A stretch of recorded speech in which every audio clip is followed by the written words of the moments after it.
Olá, sejam todos bem-vindos à nossa conversa.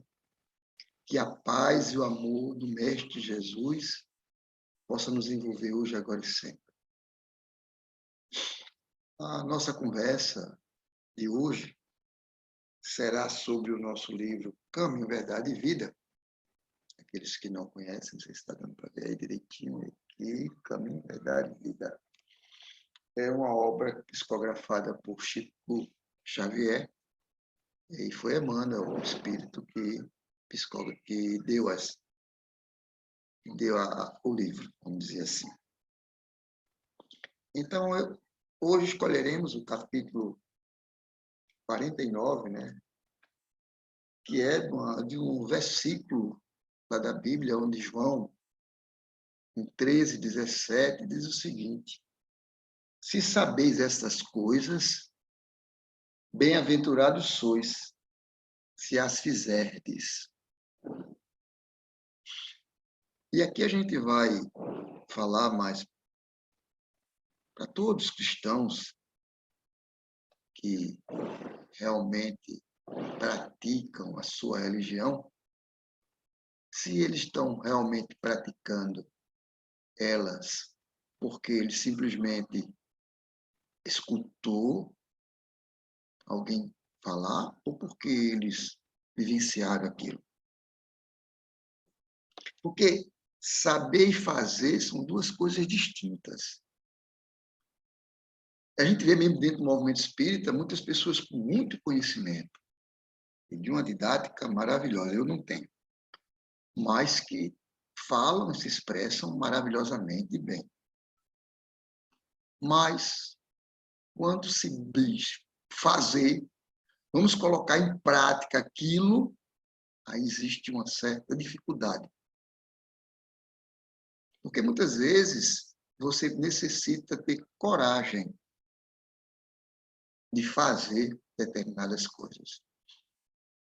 Quando eu falo dentro do movimento espírita, é que eu vejo que existe uma polaridade muito grande em relação a uma coisa é saber e outra coisa é fazer. Muitas vezes eu vejo grupos se degladiando porque acreditam que é só para fazer e não precisa saber. E outros acham que só precisa saber e não precisa fazer. E muitas vezes as duas coisas andam juntas. Há uma necessidade de você entender determinadas situações e lá botar a mão na massa fazendo, principalmente se aproximando daqueles mais necessitados. Se aproximando do que eu falo, não é só questão de dar coisas, não. É se aproximar e escutar, e entender, e acompanhar a condição de cada um. Porque muitas vezes no nosso mundo hoje, principalmente aqui no nosso país, estamos vivendo assim, situações onde Jesus já tinha antecipado, onde dentro da mesma família está havendo muitas brigas, dentro dos movimentos espíritas, evangélicos, católicos, e está existindo muitas brigas, porque essa polarização que ocorreu está levando as pessoas a deixarem de raciocinar, de pensar.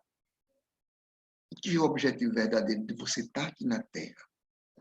Qual é a razão de você estar aqui? Qual objetivo você está aqui? E é isso aí que o texto fala. Saber e fazer. Saber entender a situação do outro e poder fazer alguma coisa por ele. Se colocar no lugar daquela criatura que muitas vezes está passando por uma dificuldade. E quando a gente fala em dificuldade, as pessoas só pensam em financeira. Mas existe uma dificuldade muito grande que, depois dessa pandemia, ocorreu muito. É dificuldade emocional. As pessoas ficaram emocionalmente abaladas. Eu acredito em muitos que estão me ouvindo hoje, podem não estar nem dormindo direito à noite. Aquelas 8 horas, 6 horas que possa ter de sono, não estou conseguindo ter. Muitas vezes não estão nem preocupados da questão financeira, mas o emocional abalado ficou diante de tanto medo que foi colocado. Aqui na nossa cidade mesmo, muitas casas espíritas ainda não voltaram a trabalhar, não abriram as suas portas, estão esquecendo de fazer. Acolher aqueles que estão doentes emocionalmente. Porque os objetivos das casas, não só as casas espíritas, evangélicas, católicas, bandistas, todas têm um objetivo também de tratar o emocional da criatura. Quando a doutrina espírita nos chama a reflexão da reforma íntima, e um amigo espiritual me dizia um dia desse, a reforma íntima, meu querido, tem que ser feita todos os dias de nossas vidas. É um ato constante, como o Cristo já falava, de vigiar e orar. Você não pode dizer, já fiz a reforma e acabou. Não existe isso. A reforma é uma constante na sua vida que você vai ter que fazer. Todo dia é um desafio. Todo dia é uma luta. Todo dia é uma pedra para ser arrancada do caminho. Então, gente, quando você começa a entender o Evangelho de Jesus e compreender, porque o mestre, ele sabia de tudo. Não se falar de Jesus, quando eu olho, eu gosto de pensar assim, sabe? Quando eu olho uma noite de lua cheia, adoro a lua cheia, quando ela está ali, bem grande, bonita, redonda, brilhosa, eu vejo o amor do Cristo conosco e por esse planeta. Sabe por quê? Porque se você olhar nesse telescópio Hubble, né, que eles muitas vezes mostram as estrelas de alguns planetas, aqui do nosso vizinho Marte, as luas de Marte são horríveis. Um parece um ovo, o outro é uma pedra toda troncha. Mas Jesus, aqui na Terra, ele teve um carinho tão grande com a nossa Lua, que ela, paradinha lá, bem juntinho da gente, enorme, linda, parece um candelabro, aquele redondinho, brilhando à noite. Aquela luz de prata que se mostra no terreiro das nossas casas, muitas vezes, nos quintais da nossa casa, quando não tem essa luz normal, essa luz artificial que a gente criou. Mas a luz natural dela é lindo. Então, esse amor dele, de Jesus, que sabia de tudo, que construiu esse planeta e construiu tudo que está nele, vocês observam que tudo que você precisa nesse planeta tem. Os remédios que você necessita nesse planeta tem. E Jesus deixou tudo aqui certinho para a gente. Mas aí ele achou pouco.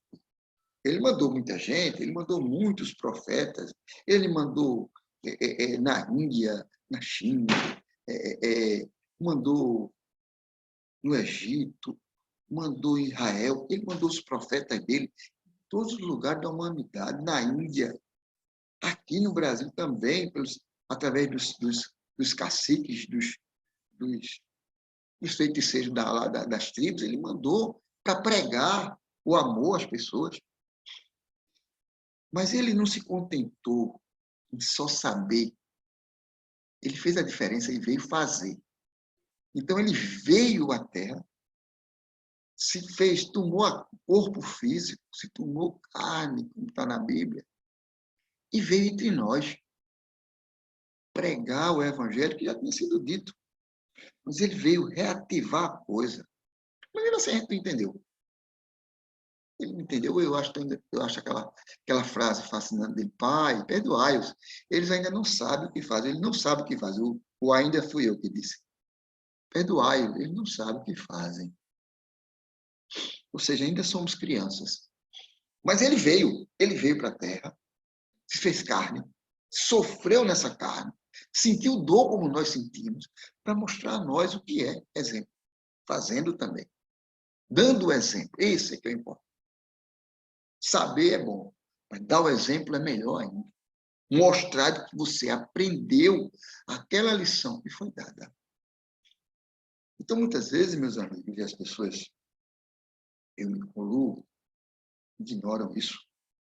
Às vezes não querem pegar na massa, querem se aproximar e e perde a oportunidade de aprender muito mais. De aprender. Fazer é muito interessante. Eu tenho uma lição de vida nisso aí. Eu tenho uma lição de vida que me prestou muito. Minha esposa tem um padrasto que ele teve derrame. E ficou, um lado dele ficou paralisado. E ele estava morando em uma casa, mas ele gostava de visitar, ele já estava separado da minha sogra, então, mas ele gostava de fazer uma visita, e visitar, que tinha uma relação boa com ela, tinha um filho com ela, e ia lá visitar. Só que ele não tinha um carro, e eu ia lá buscá-lo. Nesse dia, eu fui buscá-los. E eu fui naquela má vontade. Sabe como é que a pessoa está com má vontade de fazer alguma coisa? Mas vai com má vontade. E foi um desses dias comigo. E eu fui com má vontade. Acreditando eu que, chegando lá, tinha pessoas para colocar aquele senhor dentro do carro. E, chegando lá para buscá-lo, na casa dele, não tinha ninguém para botá-lo no carro. Só tinha uma pessoa de idade lá, não tinha condições de buscá-lo, e o filho que ele tinha não estava em casa. Não lá vai eu botá-lo dentro do carro. Muita má vontade. Não nego a vocês. Mas mesmo assim, consegui botar ele no carro, porque ele tem uma dificuldade muito grande de andar. Ele ainda andava, ele teve a paralisia de um lado, mas ainda com muito esforço ele andava. Mas tinha hora que ele travava, ele não conseguia andar. O nervo dele travava e o músculo travava e não andava. Mas ainda puxando, conseguia estar dentro do carro. Então ele ia, passava o dia, e quando no final da tarde eu ia buscá-lo, de novo, ia buscar. Pedi para outra pessoa, mas ninguém queria ir, acabou. Sendo eu aí buscá-lo com má vontade. Fui buscá-lo. Ao botar no carro, eu pensei que ia ter alguém lá para me ajudar a colocá-lo no carro. Mas o filho dele também tinha saído para jogar bola. E eu fiquei cabido de buscar, botei ele dentro do carro. Com muita dificuldade e já irritado, coloquei ele dentro do carro. E caminhamos até a sua residência. Chegando lá, acreditei também que teria outra pessoa para me ajudar a tirá-lo do carro. Não tinha ninguém. E aquilo me deixou enraivecido. Deixou ser a má vontade, passou, extrapolou a má vontade. Daí fui tirando ele do carro, já com raiva. E a perna dele travava, e ele enganchou. E ele travou no meio do caminho, que era um pedaço de mais ou menos 5 a 6 metros de distância do carro para o terraço da casa dele, por exemplo. E, gente, era mês de outubro. Outubro aqui em Recife, para quem não conhece, raras são as chuvas. Tem, mas são raras. É uma coisa localizada aqui e ali. E ele era um dia de sol. Um sol maravilhoso. Quando eu fui tirar ele dentro do carro, e a gente andou assim mais ou menos 2 metros, a perna dele travou. E ele não ia nem para frente, nem para trás, nem para frente, nem para trás. E aí a minha irritação foi ficando maior. E eu puxava e ele não vinha, eu puxava e ele não vinha, e eu querendo puxar. Eu não tinha força para botá-lo no braço e carregar, porque ele era pesado, e eu tentando puxar. De repente, gente, de repente. Não existe de repente, mas foi de repente. Se formou uma nuvem. Aquelas nuvens pesadas mesmo, chuva. E de repente começou a chover. Pum! Mas foi uma chuvada tão forte, que até minha cueca ficou molhada, pra vocês terem uma ideia. Estava com todo vestido de calça comprida, mas a chuva foi tão grande que molhou tudo. E nesse momento que estava chovendo, e eu olhando admirado assim, porque eu nunca tinha visto uma coisa daquela, só choveu naquele local onde a gente estava. eu escutei uma voz assim, no meu ouvido, dizer assim: quando for servir, sirva com amor. De novo, quando for servir, sirva com amor.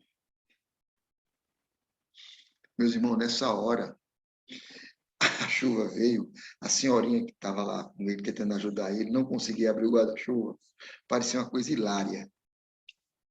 E eu comecei a rir. Porque quando eu escutei aquela frase, toda aquela minha raiva que eu estava se dissipou. Porque eu sabia, eu entendi que eu estava lá a serviço do Cristo.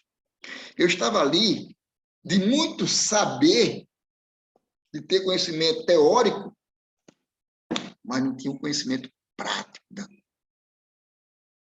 Quando eu estava tendo o momento prático da coisa, vivenciando a prática, eu entendi o que é fazer, o que é servir ao próximo. E dali eu ri. Ele conseguiu destravar. Quando a gente entrou, a chuva parou. E foi muito engraçada aquela lição, gente. E depois daquilo ali, eu voltei para casa. Cheguei em casa, tomei um banho, me organizei. Quando eu estava tomando café, alguém bateu na minha porta.